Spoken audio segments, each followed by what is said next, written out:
Welcome to the final part of our trans-inclusive healthcare series. Thank you so much for tuning in, and if you haven't already, be sure to check out the other videos in this series. In this episode, we're sharing real stories from transgender and non-binary people about their experiences in healthcare. You'll hear about what gender-affirming care means to them, how they chose their providers, positive and challenging moments they've faced, barriers to access, and what it feels like to receive gender-affirming care.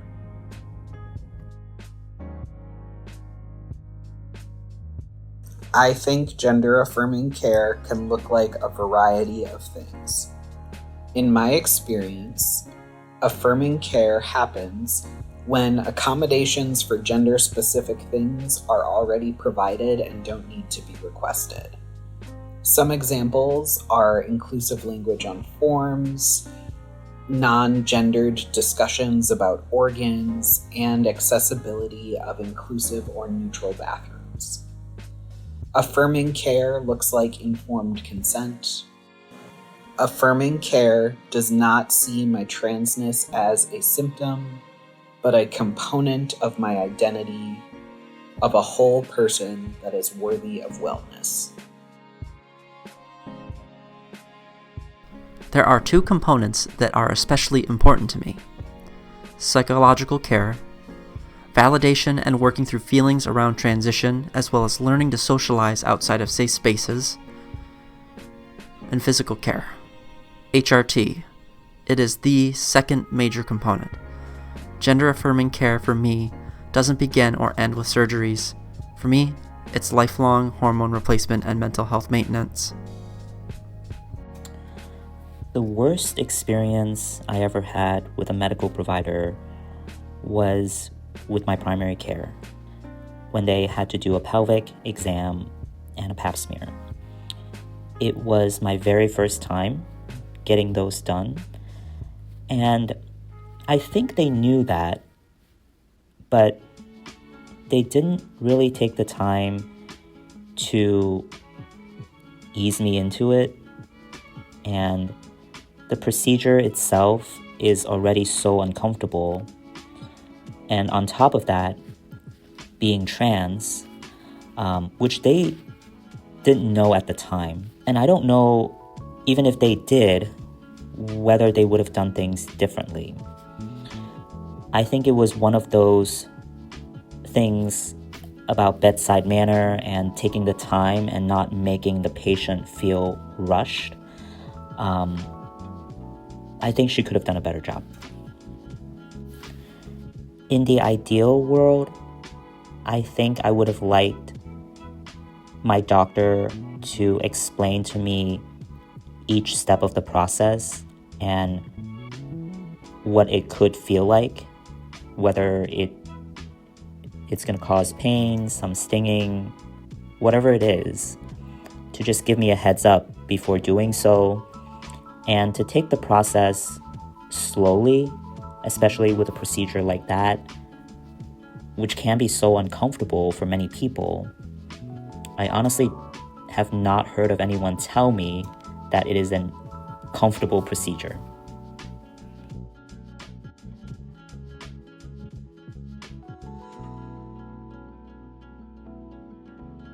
I went through a long period of pelvic pain, which was one of the most difficult times in my life.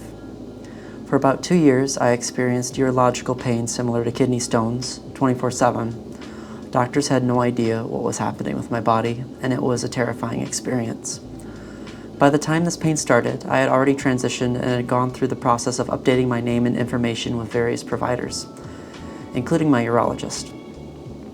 However, every visit to their office was marked by staff repeatedly dead-naming me or referring to me with the wrong gender, despite the updates in their system. It felt like they were doing the bare minimum and not making the effort to correct their behavior or check the system. Dealing with this constant misgendering on top of the daily pain made it incredibly hard. I found myself rescheduling appointments more often than actually attending them. One day, after they misgendered me, I spoke up before leaving. I told the front staff about the importance of how they interact with patients, explaining that the words and behavior they choose can make a huge difference in a person's well-being, even their survival. After that, I moved on to find a better practice where I received much better care.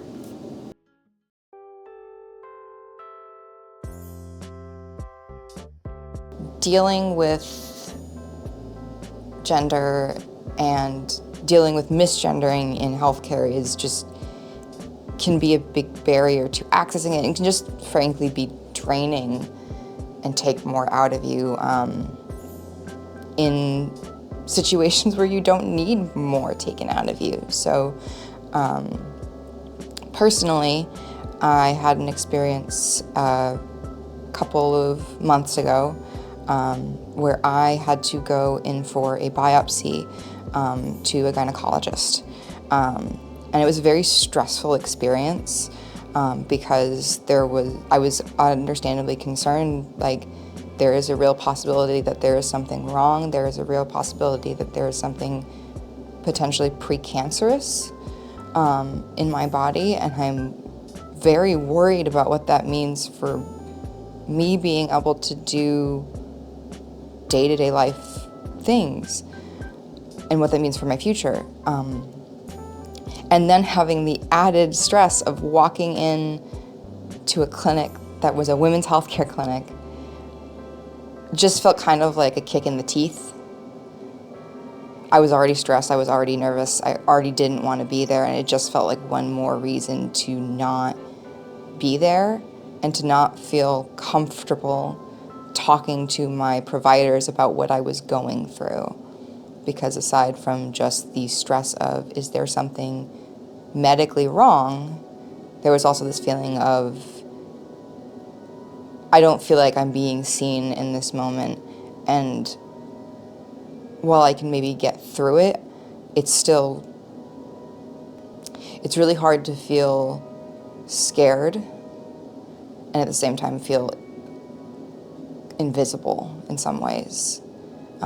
And that in moments where you want to lean on your provider because of the anxiety you're experiencing, not being able to fully be open and honest was really, really hard. I had to make the decision about, do I want to talk about my gender and face that I might get a response that's not affirming, or do I want to keep it to myself and just kind of bottle that? And for me personally, I chose to just bottle it.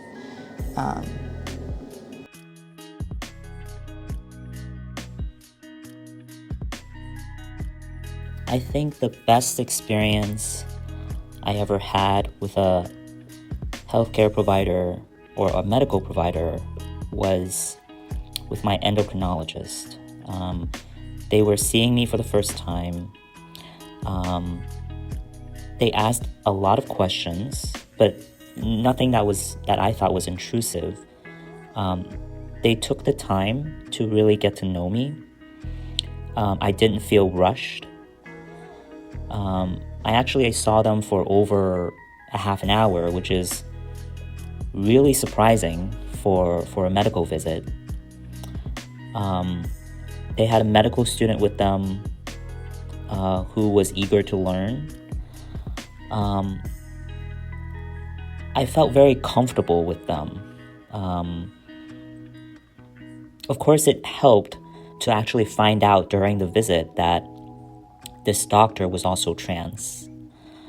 And they shared with me a feeling that some of us have, which is asking ourselves, am I trans enough? And I thought that was in that moment, I felt I belonged. Like, they understood me, I understood them, and I've never felt that way before. Probably because that was the first time I was seeing a provider who was also trans.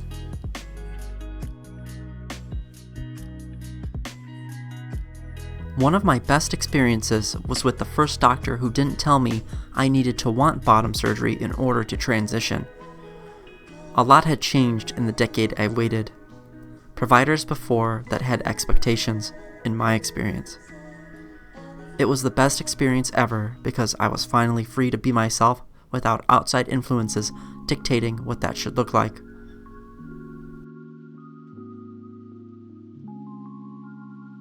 In the area I live, there is a queer wellness collective. I reached out for some information and was able to establish care with a therapist. I found info about the collective through an online queer group that had a resource list of queer-friendly hairstylists in the area. I think it's important to utilize these resources in your area if you are queer. They're meant for you, and they're going to remain operational if we give them community.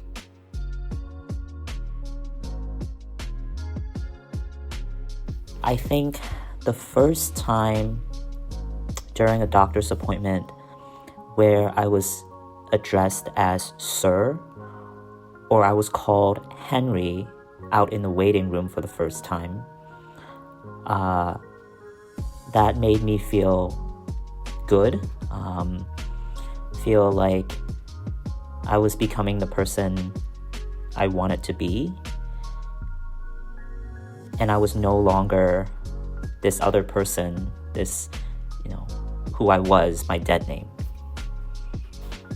I had a similar feeling when I attended my post-op follow-up at the surgeon's office. I remember seeing the nurses and how excited they were for me, asking me how I felt. It was different than, someone showing up after an operation or a surgery. It wasn't like, were you feeling any pain? It's like they knew how important it was to me, and it really was, and I was much happier, of course, after my mastectomy. Again, it was like I was a new person. That kind of feeling, I've just never been happier in my life.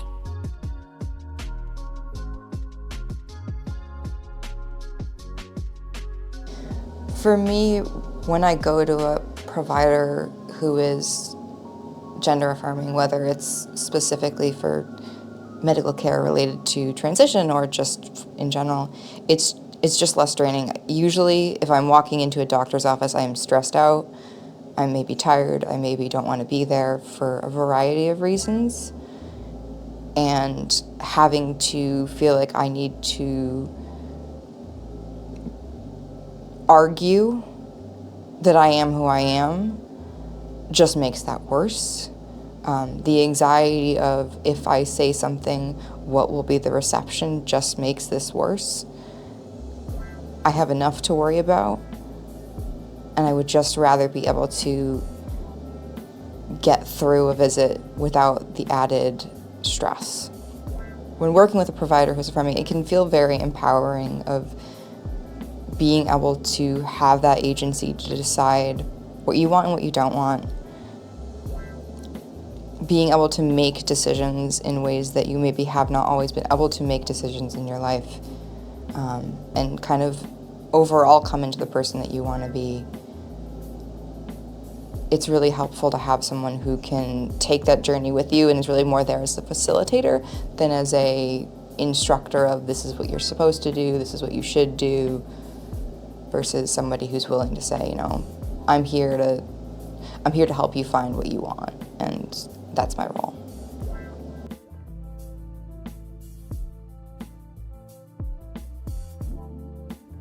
Gender affirming healthcare feels life-saving. In the moments that I've been able to receive gender affirming healthcare, this profound wave of relief washes over me,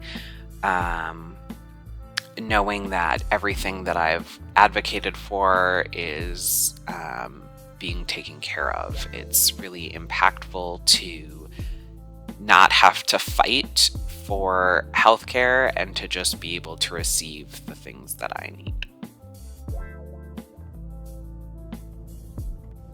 Thank you for joining us for this final episode in our Trans-Inclusive Healthcare series. We hope these stories offered insight into the importance of affirming, respectful care for trans and non-binary communities. If you haven't seen the other episodes, be sure to check them out and stay tuned for more content on our YouTube page. Please also consider heading over to our Instagram or Facebook pages linked in the description and shown here on screen. You can also visit our website at Trans-ilience.com to stay up to date on our latest work, including research projects, advocacy efforts, presentations and trainings, and resources to support the trans and non-binary community. Thanks for watching and for working to make your practice more gender affirming and trans competent.